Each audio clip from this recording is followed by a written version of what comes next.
Përshëndetje të nderuar shikues, jemi takuar në minutat e ditarit informativ në RTS Gjirokanstra kundër të tjera, sot do të ndiqni. Një atentat mbrëmjen e së premtes në lagjen nr. 4 të Sarandës pati në shënjestër Thimio Rubatin, i cili mbeti i plagosur. 50 vjeçari, njohur edhe me emrin Sandri Rubati, u qullua me plumba para biznesit të tij nga dy persona të maskuar me skafandra që u larguan me motor. Punojësit e shërbimit zjarfikës në Dropull prej disa javësh kanë filluar patrullimin për evidentimin e vatrave të zjarit. Përveç punonjësve sezonal të rekrutuar nga bashkia, një ndihmë të veçantë japin grupet vullnetare në nivel fshati. Në zonat rurale të bashkisë Tepelen, fermerët po ndryshojnë strukturën e prodhimit bujqësor. Gjatë këtij viti ishte evidentuar një rënje e sipërfaqeve të mbjella me perime, ndërsa rritet interesi për kultura frutore si ulliri dhe kulturat arore. Sipas specialistëve të bujqësisë, faktorët kryesorë që kanë ndikuar në këtë ndryshim janë mungesa e tregut të sigurt për shitjen e prodhimeve dhe rritja e kostove të inputeve bujqësore. Shkrimtari Gjirokastrit me fam botrore Ismail Kadaresh në fokus të një organizimi dyditor që po mbahet në qytetin e Gurt. Jeta dhe trashëgimia çmuar letrare që na ka lënë po përcillen përmes një serie aktivitetesh që organizohen në titullin Kronik në fest. Ju njohim tani më gjerësisht. Punimet për ndërtimin e bypassit të Sarandës po ecin me ritme të shpejta. Me një gjatësi prej rreth 5 kilometra, bypassi i ri do të krijojë një hyrje dalje të re për qytetin e Sarandës, duke përmirësuar ndjeshëm infrastrukturën rrugore, duke lehtësuar qarkullimin dhe reduktuar trafikun veçanërisht gjatë sezonit turistik. Në një postim në rrjetet sociale, kryeministri Edi Rama shkruan se projekti përfshin edhe ndërtimin e një tuneli 750 metra të gjatë. Një vepër e rëndësishme inxhinierike që do të rrisë sigurinë dhe standardet e lëvizshmërisë për banorët dhe vizitorët.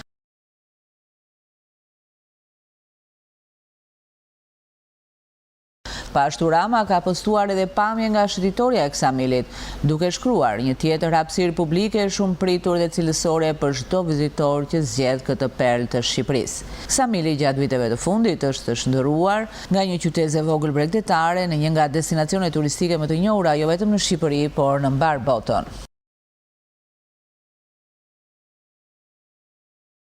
Një atentat mbrëmjen e së premtes në lagjen nr. 4 të Sarandës pati në shënjestër Thimio Rubatin, i cili mbeti i plagosur. 50 vjeçari, njohur edhe me emrin Sandri Rubati, u qullua me plumba para biznesit të tij nga dy persona të maskuar me skafandra që u larguar me motor.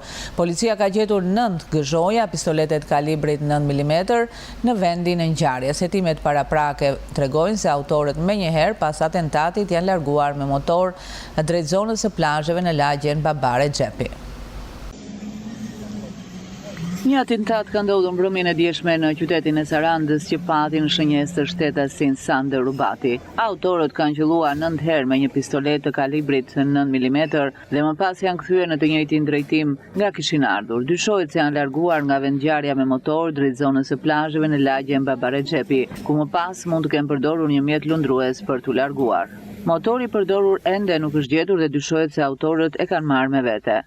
Edhe pse një natë para ngjarjes në të njëjtin vend, djali Thimio Rubatit, 27 vjeçari Andrea Rubati, së bashku me dy shokët e tij, Antonio Lefteri dhe Angjëll Dalanaj, dyshohet se kanë dhunuar dhe kanosur me thik oficerin e policisë Mihal Velço. Grupi hetimor e ka përjashtuar këtë pistë. Hetuesit dyshojnë se organizatorët e atentatit mund ta kenë shfrytëzuar këtë incident për të devijuar hetimet. Policia po heton disa pista përfshirë larjen e sapeve dhe konfliktet e pronësisë të lidhura me falsifikimin e dokumenteve. Thimio Rubati rezulton se ka dalë nga burgu në Greqi rreth 2 vite më parë, ku ishte arrestuar për vrasje. Në vitin 2018 ai dënua nga gjykata e Tiranës me 3 vite burg për veprat penale, tregtimi dhe transportimi i mallrave që janë kontrabandë dhe kontrabanda me mallra të tjera në kuadër të një skeme kontrabande automjetesh, ku ishin përfshirë edhe punonjës doganash. Ndërkohë, teksa vuante dënimin në Greqi, gjykata e apelit në Shqipëri ja konvertoi në vitin 2023 dënimin me 2 vite vite shërbim prove, duke bërë që pas kthimin nga Greqia të mos vuante burg për dënimin e dhënë në Shqipëri. Pas daljes nga burgu grek në janar të 2024, Rubati u procedua sërish në gjendje të lirë nga policia e Sarandës, pasi dyshohej se në bashkëpunim me një shtetas tjetër kishte trafikuar një automjet Toyota dhe i kishte ndryshuar elementet identifikues. Në vitin 2021, Thimjo Rubati u përmend në një emision investigativ ku pretendua se kishte përdorur kartën e humbur të identitetit të një qytetari për të shmangur pagesën e tarifave doganore gjatë zhdoganimit të automjeteve. Precedentet e tij penal datojnë që nga fillimi i viteve 2000, kur u arrestua në Sarandë së bashku me disa persona të tjerë për trafik të paligjshëm me migrantësh. Më pas, në fillim të viteve 2000, ai u arrestua në Tiranë pasi u kap me armëzjarrin automjet pas një denoncimi së bashku me një bashkëqytetar nga Saranda, kishin marrë në automjet një gjimnaziste. Më vonë Rubati u përfshi në trafikim dhe kontrabandimin e automjeteve të vjedhura nga Greqia drejt Shqipërisë, veprimtari për të cilën ka edhe precedent të tjerë penal. Punonjësit e shërbimit zjarfikës në Dropull prej disa javësh kanë filluar patrullimin për evidentimin e vatrave të zjarit. Përveç punonjësve sezonal të rekrutuar nga bashkia, një ndihmë të veçantë japin edhe grupet vullnetare në nivel fshati. Banorët e fshatave që banojnë kryesisht nga anëtarët e minoritetit etnik grek kanë përjetuar një përvojë të hidhur gjatë viteve të fundit, për sa i përket rasteve të vatrave të zjarrit brenda dhe jashtë zonave të banuara. Shërbimi i zjarfikës në fshatet e Dropullit po monitoron me shumë kujdes situatën gjatë këtyre ditëve të meskorikut. Ne jemi filluar me di grup patrullimesh që njëri është konstatuar këtu që ta kemi në pjesën e sipërme në Vërserat e Valit e Karburan që të kapi fshatrat e sipërme dhe grupi tjetër është me në lëvizje, domethënë përmban fshatrat e Dropullit të poshtme më shumë që të jetë në aks, sidomos. Kemi në çdo fshat vrojtues me makinat që të jenë në distancë sa më të afërt që na lajmërojnë sa më shpejt të jetë e mundur që të ndodhemi tek vatra e zjarrit. Bashkia e Dropullit ka rekrutuar punonjës sezonal për të evidentuar në kohë vatrat e mundshme të zjarrit. Ne nga çdo person të zonës tonë kërkojmë që të jetë shumë i kujdesshëm për çdo lloj e mundur situate emergjente që të jetë direkt na lajmërojnë në numrat tona telefonat, që të jemi sa më shpejt në vendin për çdo lloj gjë, që të mos kemi përhapje se me koha, me temperatura është shumë e keq situata. Njëkohësisht, një pjesë e fshatrave të Pogonit dhe të Dropullit kanë organizuar grupet e tyre të projektimit, të cilët e kanë për detyrë të njoftojnë në kohë, pasi të evidentojnë vatrat e mundshme të zjarrit. Në zonat rurale të bashkisë Tepelen, fermerët po ndryshojnë strukturën e prodhimit bujqësor. Gjatë këtij viti është evidentuar një rënje sipërfaqeve të mbjella me perime, ndërsa po rritet interesi për kultura frutore si ulliri dhe kultura arore.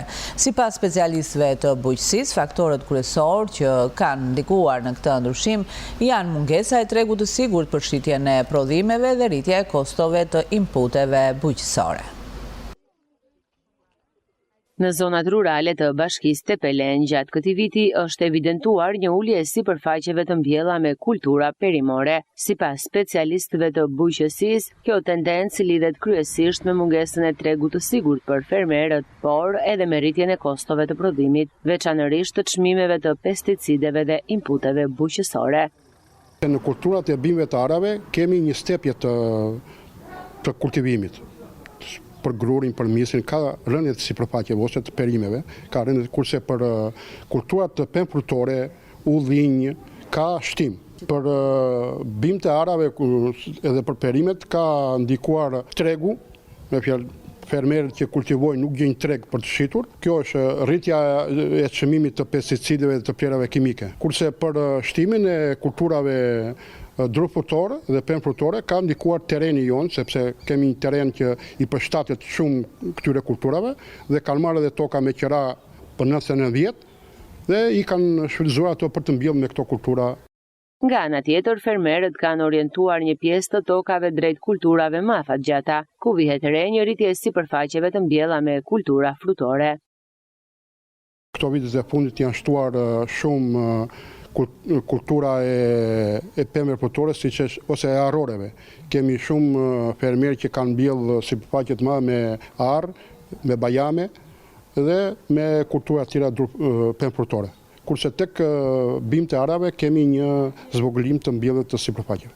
Ekspertët shprehen se për të nxitur prodhimin vendas nevojiten më tepër mbështetje për fermerët, krijimi i tregjeve të garantuara dhe politika që do të ndihmojnë në uljen e kostove të prodhimit. Ndryshe nga sezoni i kaluar veror këtë vit, qytetarët e qarkut të Gjirokastrës po orientohen më shumë drejt pushimeve jashtë vendit. Sipas operatorëve turistik, kërkesat për rezervime janë rritur, ndërsa destinacionet më të preferuara mbeten Greqia dhe Turqia. Paralelisht, evidentohet edhe një rritje e interesit nga shtetasit e huaj për të rezervuar akomodim në Shqipëri gjatë sezonit veror. Këtë sezon veror, banorët e qarkut të Gjirokastrës po shfaqin interes më të lartë për të kaluar pushimet jashtë vendit, sipas operatorëve turistik, ndryshe nga vera e kaluar, ku një pjesë e konsiderueshme e pushuesve zgjidhnin destinacionet brenda Shqipërisë. Këtë vit, kërkesat janë orientuar kryesisht drejt destinacioneve në Greqi dhe Turqi. Interesi për rezervime ka qenë i lartë që në fillim të sezonit, ndërsa shumë familje i kanë planifikuar pushimet disa javë më herët. Vjet ka qenë më shumë brenda Shqipërisë, me fjalë ka qenë Vlora, Lezhë dhe këto me radhë me fjalë, ndërsa këtë radhë ka qenë më shumë më tepër ishujt e Greqisë. Aktualisht kemi Korfuzin me më tepër që është në vend të parë, ndoshta është dhe afër, është një çik më për sa i përket qytetit. Dhe një pjesë e pakët është për Antalya, faktikisht. Nga ana tjetër, raportohet edhe një rritje e interesit nga shtetasit e huaj për të kaluar pushimet në Shqipëri. Sipas të dhënave, kërkesat janë për rezervimin e apartamenteve dhe njësive të tjera të akomodimit, kryesisht në zonat bregdetare. Kemi edhe shtetas të huaj që vinë bëjnë rezervimet për qytetet tona, më saktë me fjalë për sa i përket Sarandës, Durrësit, Vlorës për apartamentet, përveç se mbyllin në booking dhe kështu, gjithsesi prap ka nga këta klientë që janë drejtuar në agjenci, thjesht çështje besimi ndonjëherë, se është pjesa e besimit që krijohet në pjesën e bashkëpunimit dhe të kontratave që ne kemi midis zyrave dhe zyrës dhe hotelerive. Pjesa jashtë lë gjithmonë atë pjesën e kuriozitetit më tepër se sa pjesa e çmimit për të kaluar jo çdo vit të bet në të njëjtin vend. Është tip eksperiencë e bukur për familjen e tyre, më saktë. Operatorët turistik parashikojnë që kërkesat për rezervime të vijojnë edhe gjatë javëve në vijim, ndërsa sezoni veror mbetet periudha me fluksin më të lartë të lëvizjeve turistike. Shkrimtari Gjirokastrit me famë botërore, Ismail Kadare, është në fokus të një organizimi 2 ditor që po mbahet në qytetin e Gurt. Jeta dhe trashëgimia e çmua letrare që na ka lënë po përcillen përmes një seri aktivitetesh që organizohen në titullin Kronikën në Fest. Ekrani i madh i kinemas së hapur në Gjirokastër ju dedikua mbrëmjen e së premtes gjeniut e letrave shqipe Ismail Kadare. Për qytetarët dhe vizitorët e qytetit të Gurt u shfaq një dokumentar kushtuar jetës dhe veprës së shkrimtarit dhe filmi Behind the Sun, prodhim brazilian bazuar në librin Prilli i Thyer. Tu jemi në vazhdim të aktiviteteve që janë parashikuar për 2 ditët e bazuar në Kronikë në Fest mbi autorin Ismail Kadare. E sjell ndryshme një mori aktivitetesh. Mbrëmja është bazuar në një pjesë të filmit bazuar mbi romanin e tij Prilli i Thyer.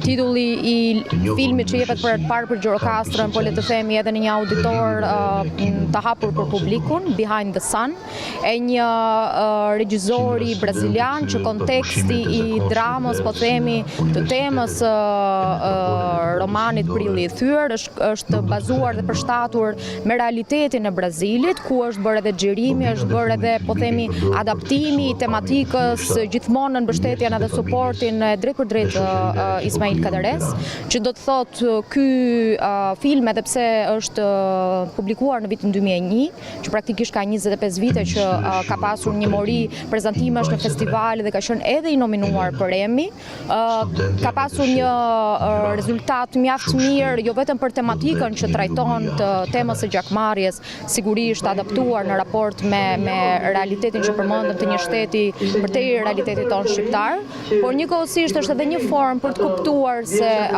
shkrimtari jonë i njohur Ismail Kadare ka qenë i aktiv dhe mjaft i përfshirë në shumë dimensione, jo vetëm në ato që ne shohim në mënyrën klasike të shkruarit, por edhe bashkëpunimit të realizimit regjizorial dhe dokumentimit të këtyre librave në kontekste për të realitetit shqiptar.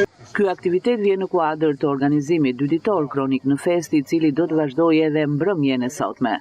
Kemi një guid për sa i takon itinerareve dhe lokacioneve që i takojnë pjesës së qytetit të vjetër të Gjirokastrës, që vetë autori Ismail Kadare i përmend gjatë librave të tij të ndryshëm, dhe është një prekje për ta lidhur edhe me kontekstin e turizmit, po dhe për ata që nuk janë njohës drejt për drejt, po themi të kulturës së qytetit të Gjirokastrës apo të kulturës në tërësi dhe lidhjes që autori ka pasur me realitetin shqiptar, por edhe për ta bërë atë të njohur në një, po themi, perceptim dhe interpretim interesant për të huajt, pse jo. Do të kemi dhe përfshirjen e orës letrare me poezi dëgjuese dhe në shqip dhe në anglisht, që gjithmonë raporti dhe njohja e pjesës qytetit të jetë edhe shumë afruar me raportin e turizmit. Pjesa e poezive është lidhur ngushtë edhe me interpretime dhe muzikë pak elektronike, që do të thotë donim ta sjellnim ndryshe, sepse vetë Ismaili nuk është, po themi, folklorik, por ka një sjellje dhe një qasje moderne që është kuptuar në çdo frazë apo në çdo fjalë dhe në çdo shprehje që ai ka përcjell në botimet e tij. Kronik në Fest organizohet nga Bashkia Gjirokastër në bashkëpunim me shoqatën Doart në përkujtim të birit të saj që e bëri të njohur në të gjithë botën.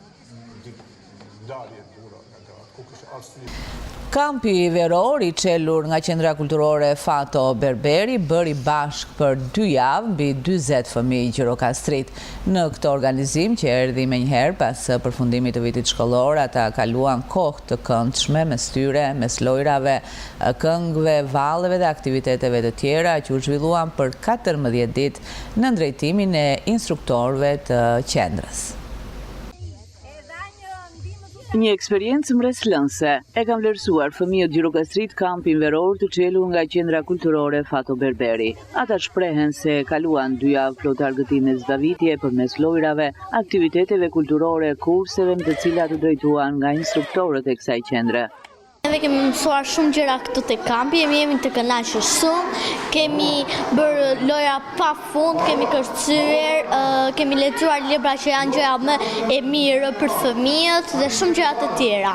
Kalova shumë mirë këtu, është një gjë argëtim, mësojmë dhe si të bëjmë fruta. Bën 2 javë te ky kampi të Qendra Kulturore Fato Berberi dhe jemi kënaqur shumë. Kemi luajtur, kemi shkuar në kinema, kemi vizatuar, jemi kënaqur shumë. Ka qenë një nga javat që nuk do ta harroj kurrë, sepse jemi kënaqur në çdo gjë që kemi bërë gjëra shumë të bukura.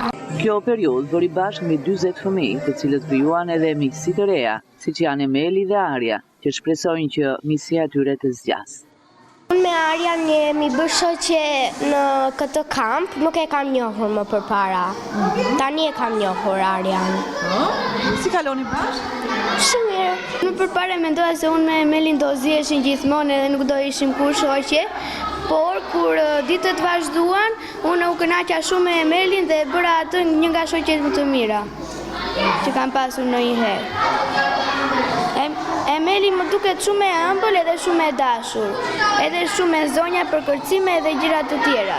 Kampi veror është kryer në një organizim të përvitshëm nga Bashkia Gjirokastër, me qëllim që fëmijët të kalojnë një pjesë të pushimeve në mënyrë të organizuar dhe ta shfrytëzojnë atë të mësojnë gjëra të reja.